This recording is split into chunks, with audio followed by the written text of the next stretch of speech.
సురేష్ గారు, మీకు మన ఛానల్ వీక్షకులకి ప్యానెల్ ఉన్న ఆ, మిత్రులందరికీ కూడా శుభ సాయంకాలం. అందరికీ నమస్కారం అండి.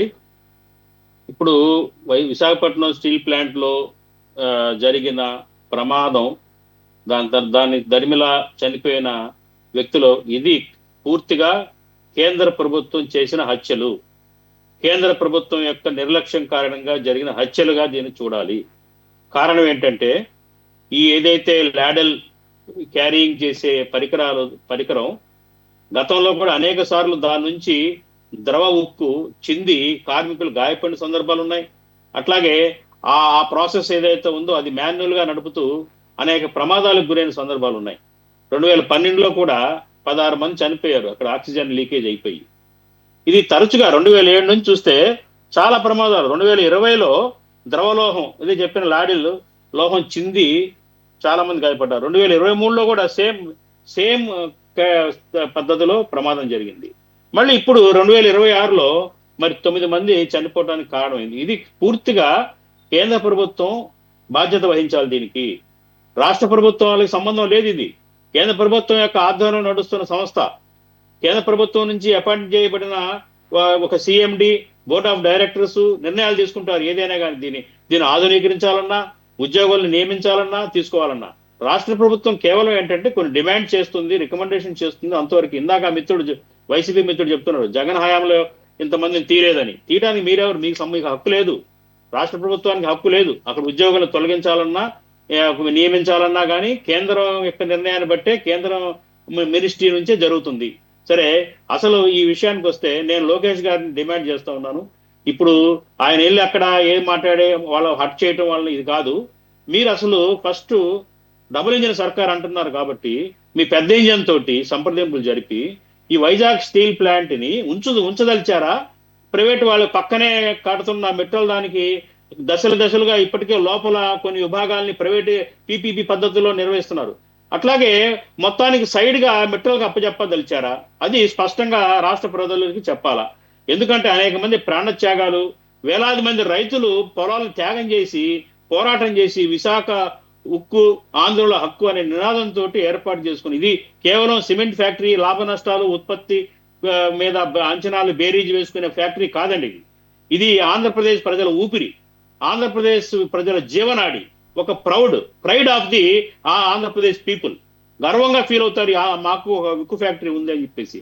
అలాంటి ఫ్యాక్టరీ ఇది 1980లో 80 నుంచి 90 దశకంలో ఏర్పాటైంది. అప్పటి టెక్నాలజీలు వేరు. 46 సంవత్సరాలు దాటిపోయింది. ఇప్పుడు అంతా మోడర్న్ అడ్వాన్స్డ్ టెక్నాలజీ అయిపోయింది. నేను లోకేష్ గారికి నా విజ్ఞప్తి ఏంటంటే, బహుశా ఈ ఛానల్ ద్వారా మీ తెలుగుదేశం మిత్రుడన్నా కానీ వెళ్ళి చేరేయండి. మీ పెద్ద ఇంజన్లో నుంచి ఎవరిన టెక్నీషియన్ తీసుకుపోయి, ప్రపంచంలో అత్యాధునిక స్టీల్ ప్లాంట్లు ఉన్నాయి, వాటిని విజిట్ చేయమండి ముందు. వాటిని అందులో ఒకటి ప్రధానంగా గ్రీన్ స్టీల్ టెక్నాలజీస్ ఒకటి ఉంది. అట్లాగే Arcelor Mittal European steel plant smart. ఇక్కడ ఎవరైతే ఆన్సిలర్ మిట్టల్ మనకి పెడుతున్నాడో వీళ్ళది యూరోప్ లో, లక్సర్బర్గ్ లో, యూరోప్ లో పెద్ద ఫ్యాక్టరీ ఉంది, అత్యాధునికమైన ప్లాంట్. అది ఒకసారి విజిట్ చేయమనండి. అట్లా నిప్పన్ స్టీల్స్ జపాను, అట్లాగే భావన్ steels corporation steel complex China. ఈ 4-5 హైబ్రిడ్ గ్రీన్ స్టీల్, ఇవి ఈ 4-5 ఉదాహరించాను. ఇవి ఒక్కసారి విజిట్ చేస్తే, విదేశాలు ఎటు వెళ్తుంటారు, విజిట్ చేస్తే అక్కడ స్టీల్ ఫ్యాక్టరీలు ఎలా ఉన్నాయి, ఎలా నడుస్తున్నాయి అని చూసి, ఒకవేళ విశాఖపట్నం స్టీల్ ప్లాంట్ ఉంచదలిస్తే దాన్ని ఆ మోడల్లో తీసుకొని ఆధునీకరించమని నా విజ్ఞప్తి. లేకపోతే ఇక్కడ ప్రాణాలు పోతానే ఉంటాయి రాబోయే రోజుల్లో కూడా. దీన్ని ఎవరు ఆపలేరు. కారణం ఏంటంటే 46 సంవత్సరాల క్రితం ఎప్పుడో ఓల్డ్ ఏజ్ టెక్నాలజీతో వాడుతున్నారు. అంతా మాన్యువల్ సిస్టమ్.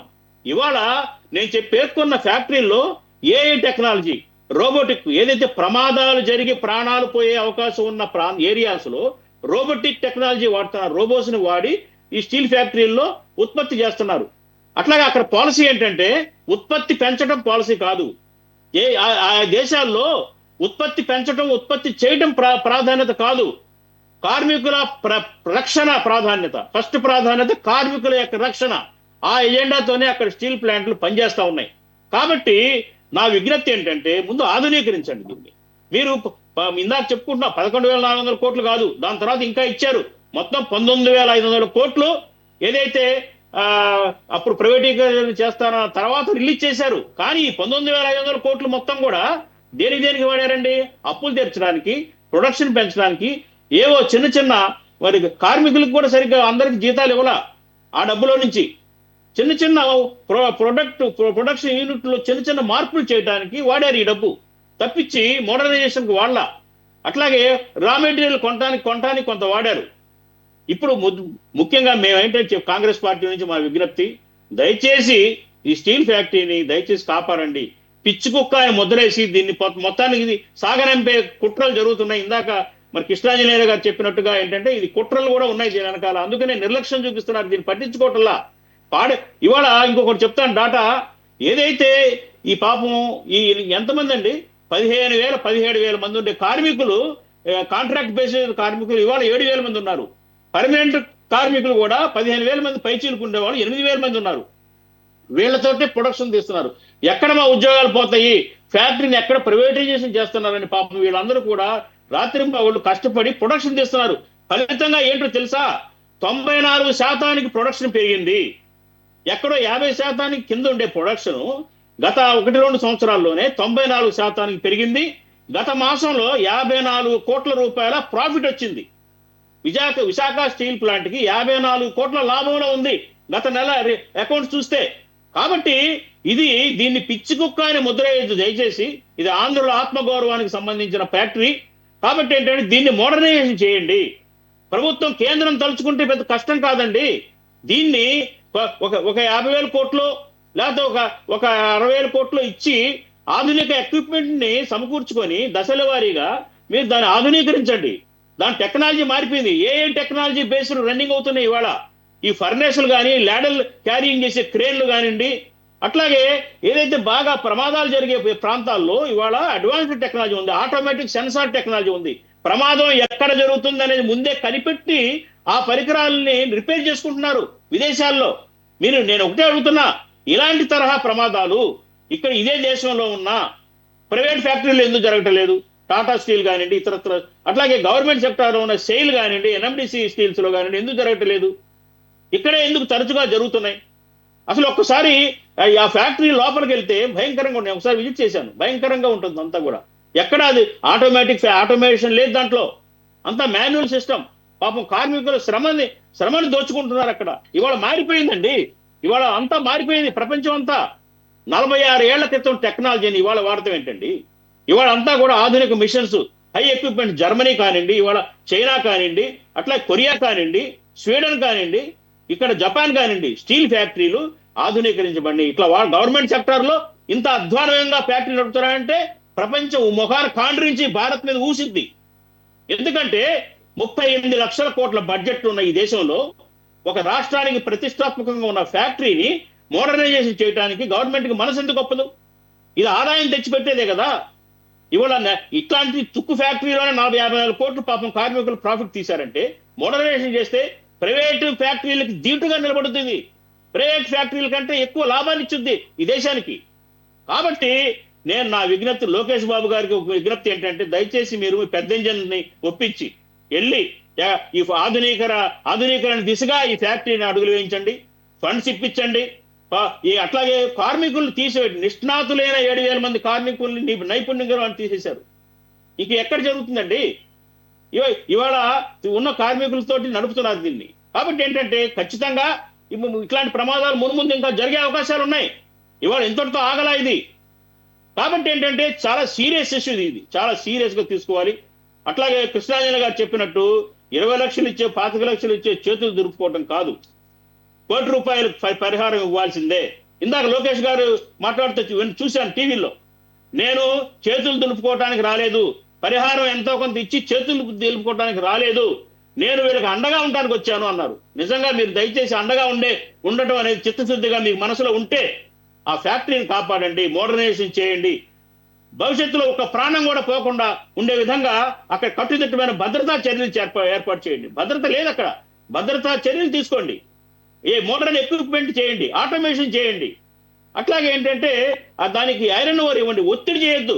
ఒత్తిడి చేసి ఉత్పత్తి పెంచాలని ఒత్తిడి చేయడంలో ఏం ప్రాబ్లం లేదు. మీరు ఎక్విప్మెంట్ పెంచితే దాన్ని బట్టి ఉత్పత్తి పెరుగుద్ది. అట్లాగే నిష్ణాతులైన ఎంప్లాయీస్ సఫిషియెంట్ గా తీసుకోండి. మీరు సగానికి సగం ఎంప్లాయీస్ తగ్గించేస్తే ప్రొడక్షన్ ఎట్లా అవుతుంది? వాళ్ళ మీద ఆటోమేటిక్ గా ప్రెషర్ ఉంటుంది కదా వర్కర్స్ మీద. ఇదన్నీ కారణాలు, ఒక కారణం కాదండి ఈ ప్రమాదాలకి, ఇవన్నీ కారణాలు. కాబట్టి దీని మీద శ్రద్ధ పెట్టాలి రాష్ట్ర ప్రభుత్వం. ఒక సీరియస్ గా దీని మీద ప్రోబ్ చేయాలి, లోపాలు ఏంటో పరీక్షించాలి, ఒక ఒక రిపోర్ట్ నివేదిక తయారు చేయాలి. ఆ నివేదిక బుట్టదాఖలు కాకుండా ఢిల్లీ దాకా తీసుకుపోయి ఢిల్లీ నుంచి ప్రాపర్ ఫండింగ్ రిలీజ్ చేసే ఒక 50,000 కోట్లు, ఒక 60,000 కోట్లు ఎంతో కొంత ఇప్పించి, అలాగే ఒక టెక్నికల్ టూర్ ఏర్పాటు చేసి ప్రపంచంలో ఉన్న ఆధునిక స్టీల్ ప్లాంట్ ను చూసి రమ్మనండి. ఆ మోడల్లో విశాఖపట్నం స్టీల్ ని తీర్చిదిద్దమనేది నా విజ్ఞప్తి సురేష్ గారు. ఎప్పుడు కావాలి ఇవంతా కూడా మనం నిర్వహించాలి, మనం బాధ్యత తీసుకోవాలనుకున్నాడు. అసలు ఈ గోలే లేదు, అసలు మనకి ఈ గోలంతా లేకుండా ప్రైవేట్ వాళ్ళు కట్టబెడదామని కదా పాలసీ డెసిషన్ తీసుకుంది. ఇంకోటి మీరు పెద్ద ఇంజిన్ అన్నారు కదా, పెద్ద ఇంజిన్ మాటలు చెప్తే ఇన్ని రకం కాదు సార్. అదంతా పాలసీ డెసిషన్ అంటే పాలసీ డెసిషన్. మోదీ గారు వచ్చిన తర్వాత ఒక్క మినిస్టర్ చేత అయినా కానీ వైఫల్యం చెందింది ఆ పర్టికులర్ మినిస్ట్రీలో అని చెప్పేసి రాజీనామా చేయించాడా? కాక్రోచ్ పార్టీకి పర్మిషన్ ఇచ్చాడు కానీ వాళ్ళు చేసిన డిమాండ్కి ఏమన్నా అడ్హేర్ చేశాడా? తలొగ్గుతాడన్న నమ్మకం మీకుందా?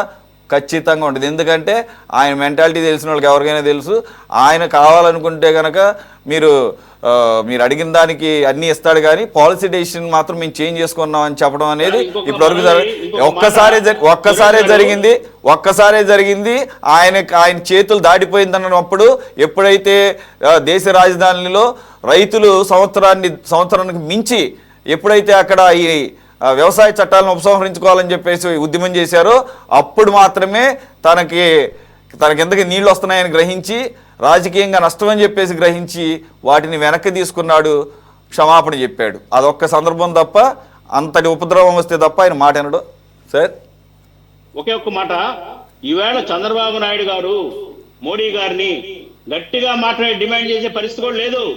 నువ్వు ఉంటే ఉండు, కూటమిలో దొబ్బే అంటాడు. ఎందుకంటే ఆల్రెడీ బెంగాల్ నుంచి 40 మంది ఎంపీలు వచ్చి జాయిన్ అయిపోయారు. కాబట్టి ఇప్పుడు ఈయన అవసరం కూడా లేదు. మీరు ఉంటే ఉన్నాడు, దొబ్బేండి అంటాడు. డిమాండ్ అందుకనే సార్ దాటిపోయింది. అదే సార్, అందుకనే ఒక సామెత ఉంటుంది. అందుకనే సార్ అందుకని ఒక సామెత ఉంటుంది, ఫేవరబుల్ కండిషన్స్ అంటే దాన్ని ఏమంటారు, ముద్దొచ్చినప్పుడు సంకనెక్కాలని. 2 సంవత్సరాల పాటు ముద్దొచ్చితే సంకనెక్కే కార్యక్రమం ఉంది, ఆ టైం చేయలేదు. సరే ఏదో అంటే వీళ్ళు వేరే క్రమంలో చేశారు. అంటే మేము బతిమాలో లేకపోతే నచ్చ చెప్పో తెచ్చారు, బాగానే తీసుకొచ్చారు. రాష్ట్రానికి మిగిలిన రాష్ట్రాలతో పోల్చుకుంటే చాలా పరిశ్రమలు తెచ్చుకున్నారు, చాలా ఇన్వెస్ట్మెంట్స్ తెచ్చుకున్నారు, కాదంటంలా. కాకపోతే ఆ ఛాన్స్ పూర్తి కాలం ఉంటుందా అంటే ఇప్పుడు జరుగుతున్న పరిణామాల ప్రకారం టీఎంసీ ఎంపీలు కనుక పూర్తి స్థాయిలో అవైలబుల్ ఉంటే ఇంకా అవకాశం కూడా ఉండదు. కాబట్టి చూద్దాం మరి వీళ్ళకి విలువలతో కూడినటువంటి సార్ అనౌన్స్ చేశారు సార్. అదే ఇప్పుడు ఈ 2.5 సంవత్సరాల్లో జరిగింది వేరు, రాబోయే 2.5 సంవత్సరాల్లో మనం చూసే సినిమా వేరు సార్.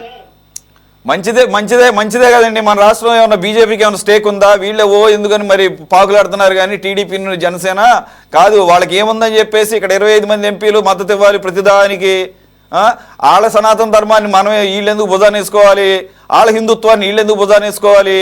ఆ కల్చర్ కాదు కదా మన ఏపీది, మన ఏపీలో ఉన్నటువంటి రీజనల్ పార్టీస్ది. ఆ కల్చర్ కాదు కదా, బలవంతంగా ఎందుకు చేసుకుంటాం? గోలే ఉండదు సార్. ఎవరు గోళాలు మన రాష్ట్ర ప్రయోజనాలు ముఖ్యం, రాష్ట్ర ప్రయోజనాల కోసం అన్నారు. ఇప్పుడు రాష్ట్ర ప్రయోజనాలకు కూడా నీళ్లు వచ్చే పరిస్థితి వచ్చింది. కాబట్టి ఈ 2.5 సంవత్సరాల కాలం రాబోయే రోజుల్లో చాలా మరి మనం విపరీతమైన పరిణామాలు చూడబోతున్నాం. అదే సార్, నేను కూడా అదే అనేది.